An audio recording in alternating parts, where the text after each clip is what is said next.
بسم اللہ الرحمن الرحیم شہر رمضان الذي انزل فيه القرآن هدى للناس وبينات من الهدى والفرقان فمن شہد منکم الشہر فلیصم۔ اللہ رب العالمین نے یہ پوری کائنات بنائی اور اس کائنات کے اندر اللہ تعالیٰ نے تمام مخلوقات کو پیدا فرمایا، جن میں انسان اور جن دو ایسی مخلوق ہیں جو مکلف ہیں، جن کو اللہ رب العالمین نے اختیار دیا ہے۔ اللہ رب العالمین کی طرف سے اللہ کا پیغام، اللہ کا دین آئے گا، جس کو ہم تک پہنچانا یہ اللہ کی ذمہ داری ہے۔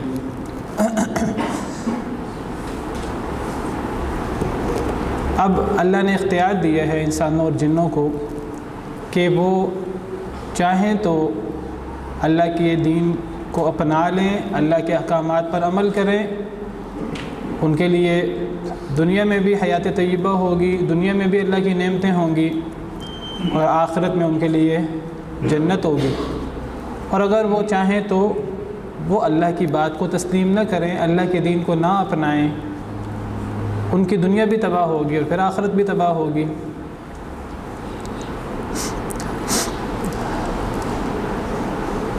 اللہ کی دیگر مخلوقات، ان کے پاس یہ اختیار نہیں ہے، وہ اللہ رب العالمین کے حکم ماننے کا پابند ہے۔ وہ جو مخلوق بھی ہو، انسان اور جن کے علاوہ، وہ فرشتے ہوں، آسمان زمین ہوں، پہاڑ ہوں، جو بھی بڑی بڑی مخلوقات ہیں، ان میں سے کوئی بھی اللہ کے حکم سے سرتابی نہیں کر سکتا۔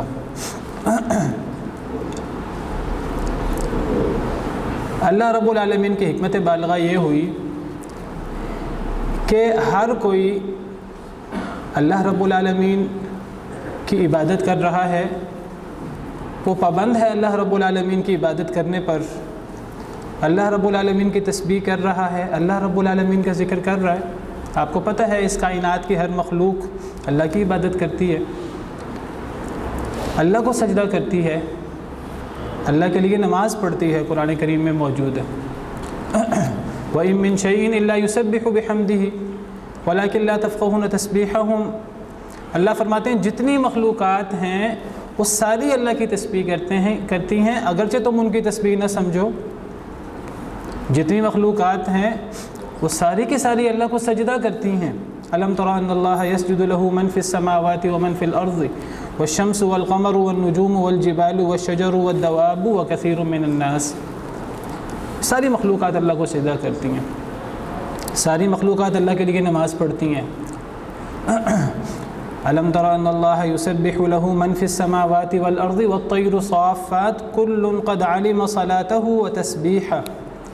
ہر چیز، پرندے بھی یہ اللہ کی تسبیح کرتے ہیں اور اللہ کے لیے نماز پڑھتے ہیں۔ ہر ایک کو پتہ ہے کہ میں نے کیسے نماز پڑھنی ہے اور میں نے کیسے اللہ کی تسبیح کرنی ہے۔ قرآن کریم کی سورہ نور کی آیت ہے۔ تو اللہ رب العالمین کی حکمت بالغہ یہ ہوئی کہ پابندی کے ساتھ تو ہر کوئی اللہ کی عبادت کر رہا ہے، کوئی ایسی مخلوق ہو جو اختیار کے ساتھ اللہ کی عبادت کرے۔ اختیار ملنے کے بعد اگر کوئی پھر اللہ کی عبادت کرے تو اصل بات تو پھر یہ ہوگی، اصل مقام تو یہ ہوگا کہ گناہ کرنے کا اختیار ہو اور کوئی بندہ اللہ سے ڈر کر وہ پھر اللہ کی نافرمانی سے بچ جائے، اس کے پاس اختیار ہو گناہ کرنے کا، دودھ پینے کا اختیار ہو، شراب پینے کا اختیار ہو، دونوں پیالے سامنے موجود ہوں، پھر وہ دودھ کو اختیار کرے کہ میرے رب نے مجھے اس کی اجازت نہیں دی اور اس کو اللہ نے میرے لیے بطور نعمت پیدا کیا ہے، میں اللہ کے حکم کے مطابق میں اسے پیتا ہوں، میں اسے استعمال کرتا ہوں۔ اصل نیکی یہ ہے۔ جب یہ نیکی انسان یا جن کرتے ہیں تو پھر انسان کا درجہ وہ تمام مخلوقات سے، فرشتوں سے بھی افضل ہو جاتا ہے۔ لیکن جب اتنا بڑا مقام ملتا ہے، جب اتنی بڑی فضیلت ملتی ہے تو اس کے ساتھ ذمہ داری بھی بہت بڑی ہے۔ جب پھر یہ ذمہ داری انسان ادا نہیں کر پاتا تو پھر انسان دنیا کی تمام مخلوقات سے بدتر ہو جاتا ہے۔ اللہ رب العالمین نے آزمائش رکھنے کے لیے ہمارے ساتھ خیر و شر کی طاقتیں موجود ہیں، فرشتے ہمارے ساتھ لگے ہوئے ہیں، جن ہمارے ساتھ موجود ہیں، شیاطین ہمارے ساتھ موجود ہیں۔ اگر ایک انسان اچھائی کو اختیار کرتا ہے تو خیر کی طاقتیں، اللہ رب العالمین کی طرف سے اچھے خیالات، اللہ رب العالمین کی طرف سے مدد ہوتی ہے۔ ہمارے ساتھ فرشتے ہیں جو ہماری حفاظت کر رہے ہیں ہر وقت۔ وَهُوَ الْقَاهِرُ فَوْقَ عِبَادِهِ وَيُرْسِلُ عَلَيْكُمْ حَفَظًا لَهُ مُعَقِّبَاتٌ مِّن بَيْنِ يَدَيْهِ وَمِنْ خَلْفِهِ يَحْفَظُونَهُ مِنْ أَمْرِ اللَّهِ۔ ایک انسان کے ساتھ پتہ نہیں کتنے فرشتے ہیں اور فرشتوں کی شفٹیں لگی ہوئی ہیں۔ اسی طرح شیطان بھی ہیں، ہمزاد بھی ہیں۔ جو برائی کو اختیار کرتا ہے تو شیطانی طاقتیں وہ اثر انداز زیادہ ہو جاتی ہیں۔ وَمَن يَعْشُ عَن ذِكْرِ الرَّحْمَنِ نُقَيِّضْ لَهُ شَيْطَانًا فَهُوَ لَهُ قَرِينٌ۔ جو اللہ کے ذکر سے بے رغبتی کرتا ہے ہم اس کے اوپر شیطان کو مسلط کر دیتے ہیں، شیطان اس کا ساتھی بن جاتا ہے۔ وَقَيَّضْنَا لَهُمْ قُرَنَاءَ فَزَيَّنُوا لَهُم مَّا بَيْنَ أَيْدِيهِمْ وَمَا خَلْفَهُمْ۔ اللہ کفار کا ذکر کرتے ہیں کہ یہ بدبخت کفار ہم نے ان کے اوپر کتنے شیاطین مسلط کر دیے۔ تو وہ شیاطین کیا کرتے تھے؟ فَزَيَّنُوا لَهُم مَّا بَيْنَ أَيْدِيهِمْ وَمَا خَلْفَهُمْ، وہ ان کے برے کاموں کو ان کے لیے مزین کر دیتے تھے۔ تو یہ خیر و شر یہ ہمارے ساتھ لگا ہوا ہے اور ہماری آزمائش ہے۔ اللہ رب العالمین کے احکامات ہمارے سامنے موجود ہیں، اللہ کا دین اللہ نے پہنچا دیا ہے۔ اب ہم نے اس دین کے مطابق عمل کرنا ہے تو ہمارے لیے دنیا آخرت کی بھلائی ہے۔ انسان کی ایک فطرت ہے کہ انسان جو ہے وہ اگر اللہ کی بات ماننے بھی لگ جائے، اللہ کے دین پر عمل کرنے بھی لگ جائے تو انسان اکتا جاتا ہے۔ انسان کے لیے تسلسل کے ساتھ ایک کام کرنا مشکل ہوتا ہے۔ اللہ کی بات ماننے والا، اللہ کے سامنے سر جھکانے والا، ساتھ شیطانی طاقتیں بھی لگی ہوئی ہیں۔ شیطان ہے جو خون کی طرح ہمارے جسم کے اندر دوڑتا ہے آزمائش کے لیے۔ اللہ نے دیکھنا ہے کہ اس آزمائش کی بھٹی میں کون کندن بن کے نکلتا ہے اور کون کامیاب ہوتا ہے، اس کے لیے پھر اللہ تعالیٰ نے نعمتیں رکھی ہیں۔ تو وہ لوگ جو اللہ کے سامنے سر جھکانے کا عہد کرتے ہیں اللہ سے، کمی کوتاہی ان سے بھی ہو جاتی ہے، اکتا وہ بھی جاتے ہیں۔ اللہ رب العالمین ان کے لیے، اللہ رب العالمین نے مختلف طریقوں سے ان کی مدد کی ہے۔ کچھ ایسے مقامات ہیں اس دنیا کے اندر کہ ان مقامات کے اندر خیر جلوہ گر ہوتی ہے، اللہ کی رحمت برستی ہے۔ کچھ ایسی جگہیں ہیں، ہر جگہ، ہر زمین کے اندر اللہ کے گھر، اللہ کی مسجدیں کہ جہاں اللہ کا نام بلند کیا جاتا ہے، وہاں اللہ کے نام کی تسبیح ہوتی ہے اور اللہ کا نام بلند کیا جاتا ہے، اللہ کا ذکر ہوتا ہے۔ اور بہترین جگہ اس کائنات کی وہ اللہ کا گھر ہے۔ اسی طرح بیت اللہ، مکہ مکرمہ، بیت اللہ، مسجد نبوی، بیت المقدس، اچھے مقامات ہیں کہ جہاں اللہ کی طرف سے خیر برستی ہے، سکینت اترتی ہے۔ انسان وہاں جاتا ہے تو انسان شیطانی طاقتوں سے کسی حد تک محفوظ ہو جاتا ہے، قلعہ بند ہو جاتا ہے۔ کچھ ایسے موسم، کچھ ایسے اوقات ہیں کہ وہ وقت آتا ہے تو اس وقت میں اللہ رب العالمین کی طرف سے مدد ہوتی ہے اپنے نیک بندوں کی، گناہ گاروں کی بھی مدد ہوتی ہے۔ نیک بندوں کی مدد ایسے ہوتی ہے کہ شیطانی طاقتیں بند کر دی جاتی ہیں، ان کو جکڑ دیا جاتا ہے، جہنم کے دروازے بند کر دیے جاتے ہیں، ایک دروازہ بھی جہنم کا کھلا نہیں رہتا۔ صحیح احادیث مبارکہ سے پتہ لگتا ہے۔ جنت کے دروازے کھول دیے جاتے ہیں، جنت کے 8 دروازے ہیں، جہنم کے 7 دروازے ہیں، قرآن کریم سے پتہ لگتا ہے۔ جہنم کے سارے دروازے بند اور جنت کے سارے دروازے کھول دیے جاتے ہیں، ایک دروازہ بھی بند نہیں رہتا۔ اللہ کی رحمت کی ہوائیں چلتی ہیں اور اللہ تعالیٰ ہر دن اور ہر رات کتنے لوگوں کو جہنم سے آزادی کا پروانہ نصیب کرتے ہیں۔ شیطانی طاقتیں بند کر دی جاتی ہیں، زیادہ سرکش شیطان اور زیادہ باغی وہ جکڑ دیے جاتے ہیں کہ وہ لوگوں کو زیادہ ورغلا نہ سکیں، تو نیکی کرنا آسان ہو جاتا ہے، گناہ کرنا مشکل ہو جاتا ہے۔ اللہ کی طرف سے ندائیں دی جاتی ہیں، یا باغی الخیر اقبل، اے خیر کے متلاشی جو خیر کرتا تھا اور خیر کے پیچھے لگتا تھا، خیر کے لیے تگ و دو کرتا تھا، اور آگے بڑھ، اب رستہ اللہ نے مزید آسان کر دیا ہے۔ یا باغی الشر اقصر، اے برائی کے طلبگار، اے برائی کرنے والے، اے برائی کے پیچھے لگنے والے، اب تو اللہ کی رحمت کے پھریرے جو ہیں وہ لہلہا رہے ہیں، اب تو اللہ کی طرف سے سکینت نازل ہو رہی ہے، اب تو جنت کے دروازے کھل گئے ہیں، جہنم کے دروازے بند کر دیے گئے ہیں، اب تو کچھ تھم جا، اب تو کچھ کمی کر لے۔ تو یہ اللہ رب العالمین کا ہم پر اتنا بڑا انعام ہے کہ یہ مہینہ، رمضان کا مہینہ، یہ اور اس جیسے خیر کے اوقات، مخصوص اوقات ہیں۔ ذوالحجہ کا عشرہ ہے، محرم کا عشرہ ہے، پہلا عشرہ، اس قسم کے مخصوص ایام، ایک دن کے اندر مخصوص گھڑیاں آتی ہیں، رات کا آخری حصہ، دن کے اندر اللہ نے کچھ گھڑیاں رکھی ہیں، اللہ نے ہفتہ کے اندر جمعے کا دن رکھا ہے، اللہ تعالیٰ نے سالوں کے اندر کچھ ایسے مہینوں کے اندر کچھ دن رکھے ہیں، کچھ عشرے ہیں، اور اللہ تعالیٰ نے سالوں کے اندر ایسے مہینے رکھے ہیں۔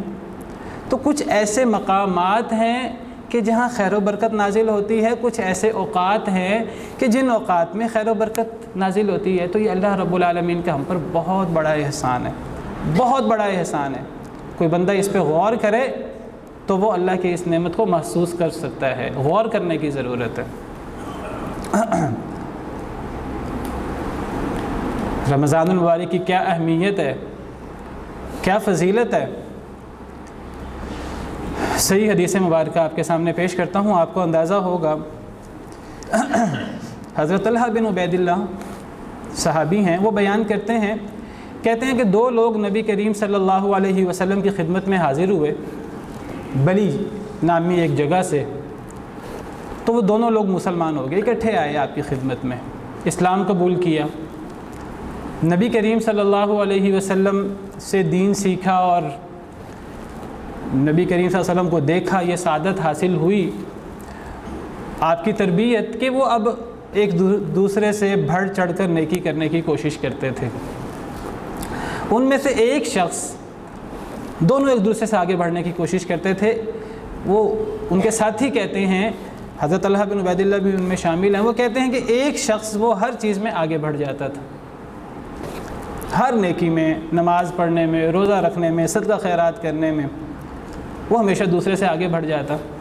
اللہ کا کرنا ایسا ہوا کہ یہ جو ایک شخص ہر چیز میں آگے بڑھ جاتا تھا، جہاد ہوا، دونوں شریک ہوئے کہ جی جان مال اللہ کی ہے، اللہ کے راہ میں قربان بھی کرنی پڑی تو کریں گے۔ تو وہ جو شخص ہر چیز میں آگے بڑھ جاتا تھا، اللہ کا کرنا یہ ہوا کہ وہ شہید ہو گیا، اس نے اپنی جان بھی اللہ کے حضور پیش کر دی۔ اور شہادت کا کتنا بڑا مقام ہے وہ آپ کے سامنے، اسلام کی چوٹی جہاد ہے۔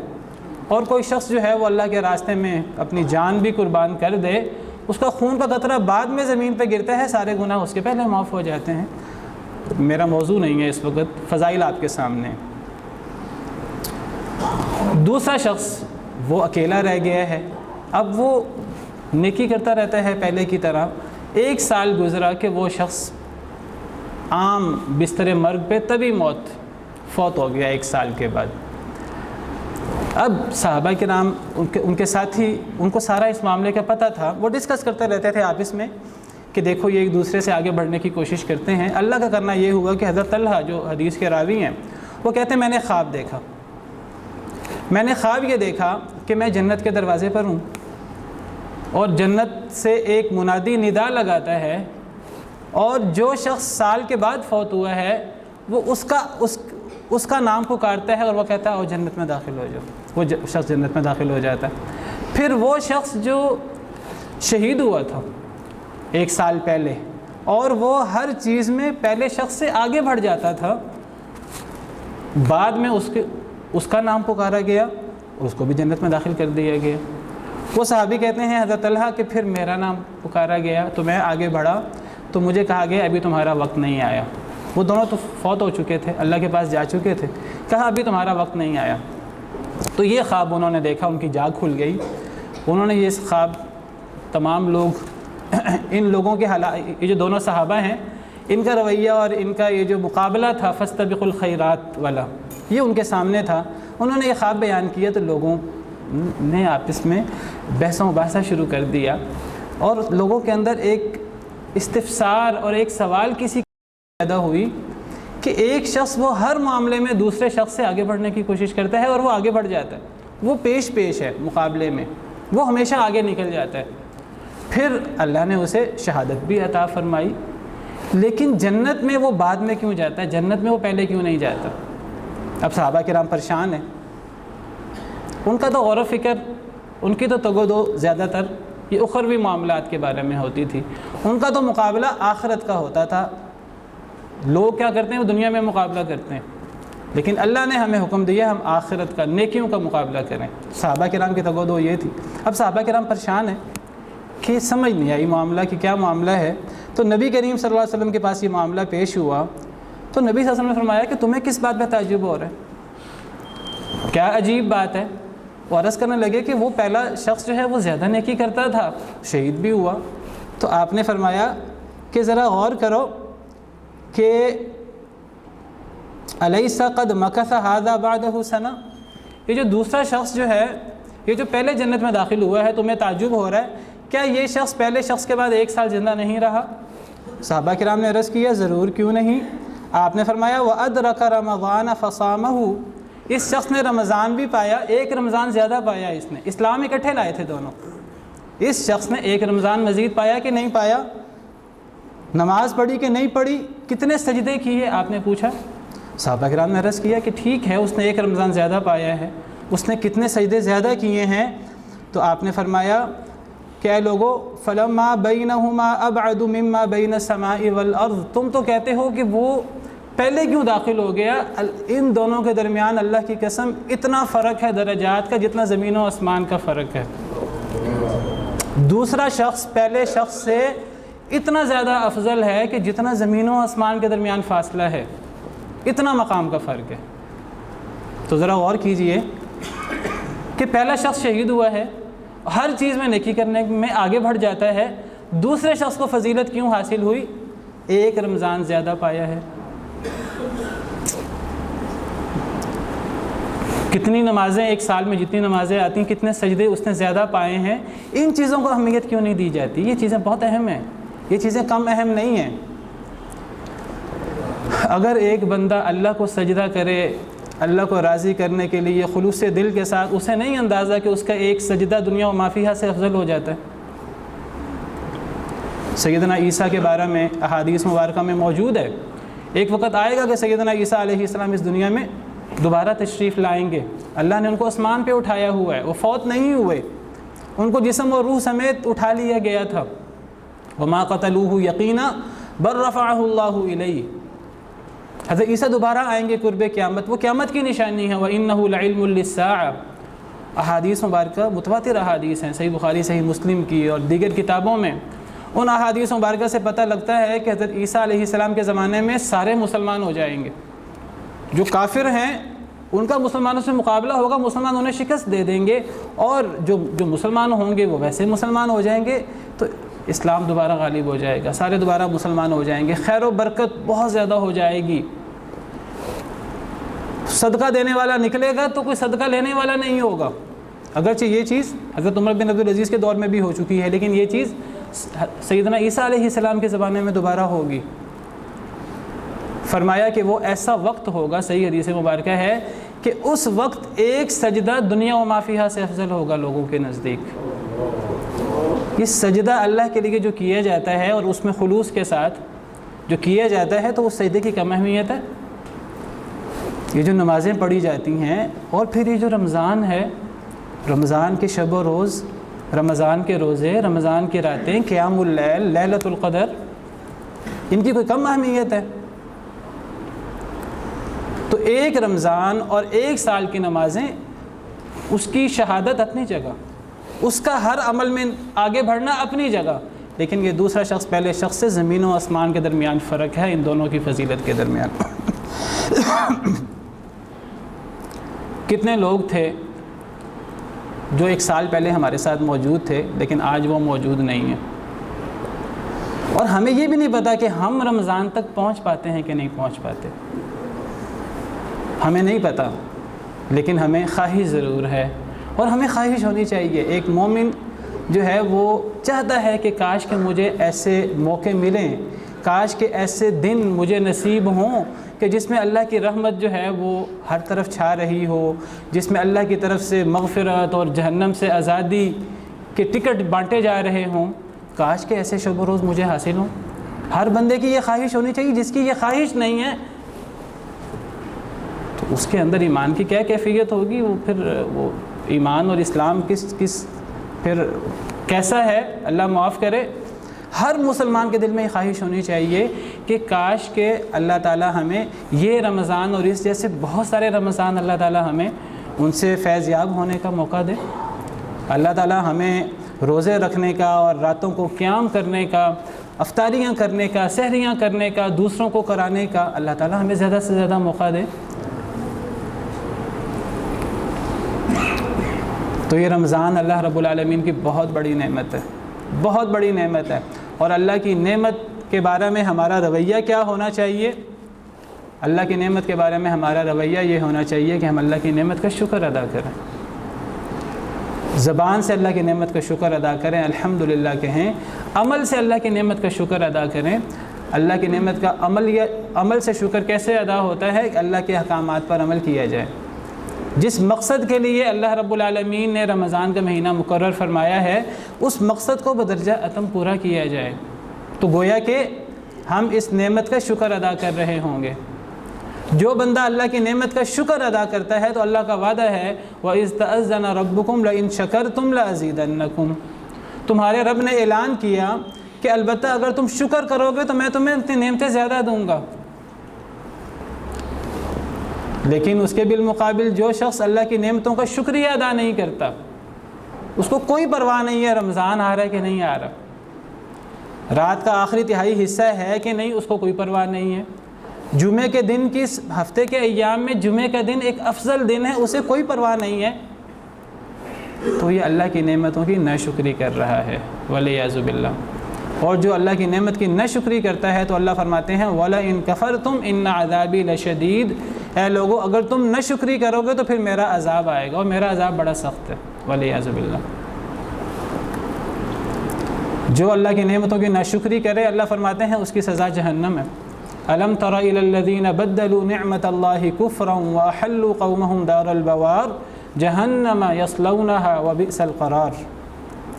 کیا آپ نے ان لوگوں کو دیکھا جنہوں نے اللہ کی نعمت کو ناشکری سے بدل دیا، اللہ کی نعمتوں کا شکریہ ادا نہیں کیا، وَأَحَلُّوا قَوْمَهُمْ دَارَ الْبَوَارِ، اور ناشکری کر کے خود بھی جہنم کے دروازے پر کھڑے ہو گئے، اپنی قوم کو بھی جہنم کے کنارے لا کھڑا کیا، ہلاکت کے گھر میں، ہلاکت کا گھر یعنی جہنم، یصلونہا جس میں وہ داخل ہوں گے، وبئس القرار کتنا برا ٹھکانہ ہے۔ جو اللہ کی نعمت کی ناشکری کرتا ہے اللہ کو غضبناک کرتا ہے۔ وَمَن يُبَدِّلْ نِعْمَةَ اللَّهِ مِن بَعْدِ مَا جَاءَتْهُ فَإِنَّ اللَّهَ شَدِيدُ الْعِقَابِ، جو اللہ کی نعمت کو ناشکری سے بدل دے، اللہ کی نعمت کا شکریہ ادا نہ کرے زبان سے اور عمل سے، تو پھر اللہ کا عذاب بڑا سخت ہے وَلِعِیَاذُ بِاللَّہ۔ نبی کریم صلی اللہ علیہ وسلم کی حدیث مبارکہ ہے، ترمذی میں، امام البانی نے اسے صحیح قرار دیا ہے۔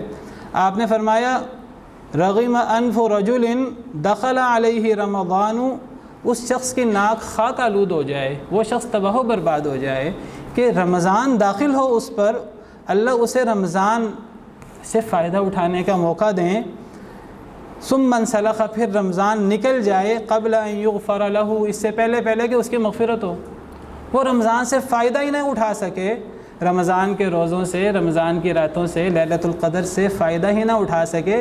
رمضان سے فائدہ اٹھانا کیا ہے؟ کہ انسان اپنی بخشش کروا لے اللہ کے حضور، جہنم سے آزادی کا پروانہ انسان کو مل جائے، یہ اللہ کی نعمتوں کا شکر ہے۔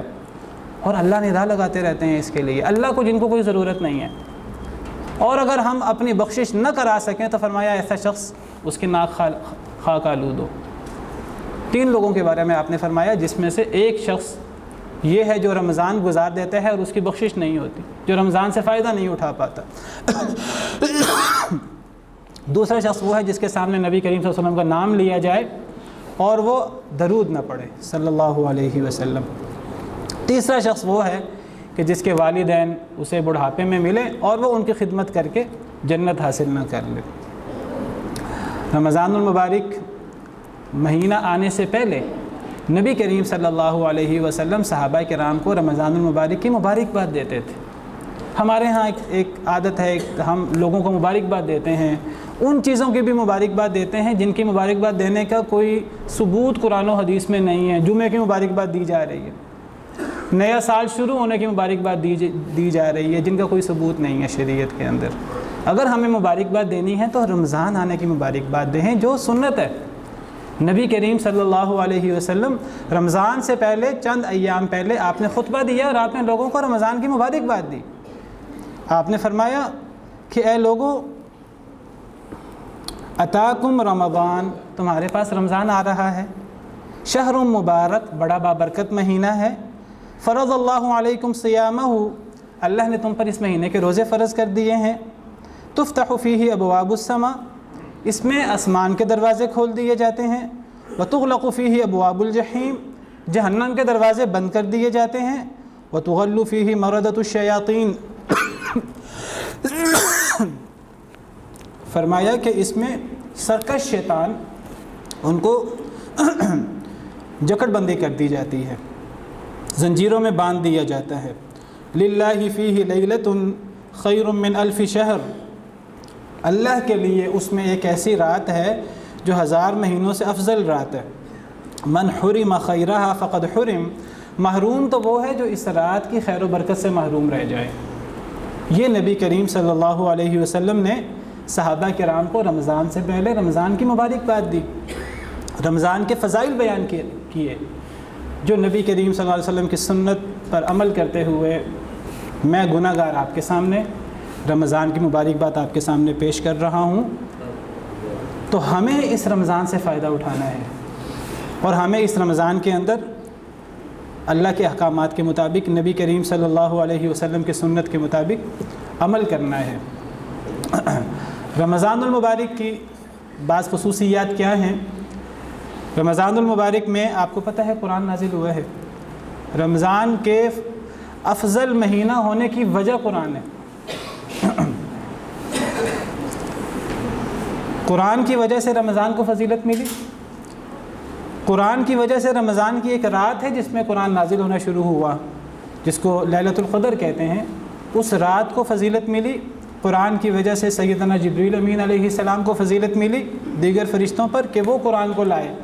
قرآن کی وجہ سے نبی کریم صلی اللہ علیہ وسلم سید الانبیاء والمرسلین بنے، قرآن کی وجہ سے یہ امت افضل الامم بنی، اور کنتم خیر امت اخرجت للناس کا ہمیں جو ہے وہ فضیلت عطا ہوئی قرآن کی وجہ سے۔ یہ ساری قرآن کی برکت ہے۔ رمضان المبارک میں جیسے میں نے شروع میں عرض کیا کہ جہنم سے آزادی نصیب ہوتی ہے۔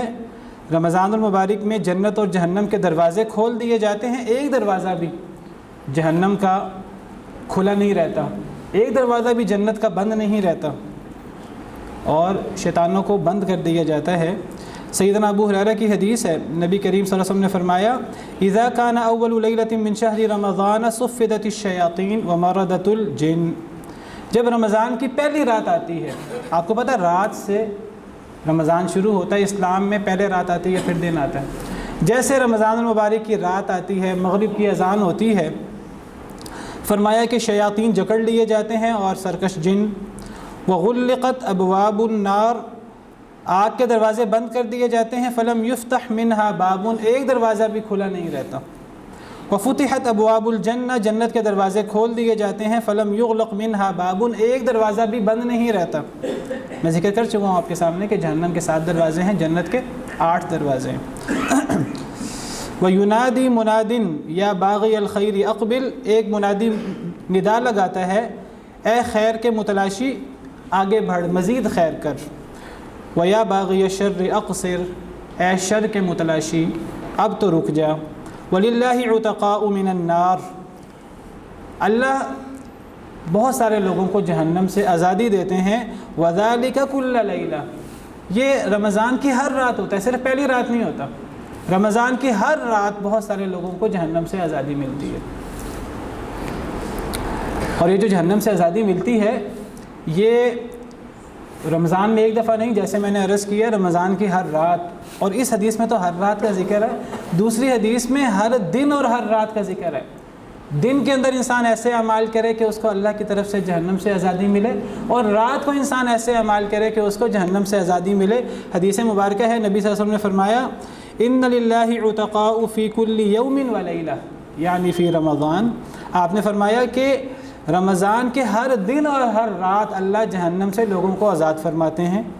وَإِنَّ لِكُلِّ مُسْلِمٍ فِي كُلِّ يَوْمٍ وَلَيْلَةٍ دَعْوَةٌ مُسْتَجَابَةٌ، ہر مسلمان کے لیے رمضان کے دن میں بھی اور رمضان کی رات میں بھی دعا ہوتی ہے جو قبول ہوتی ہے۔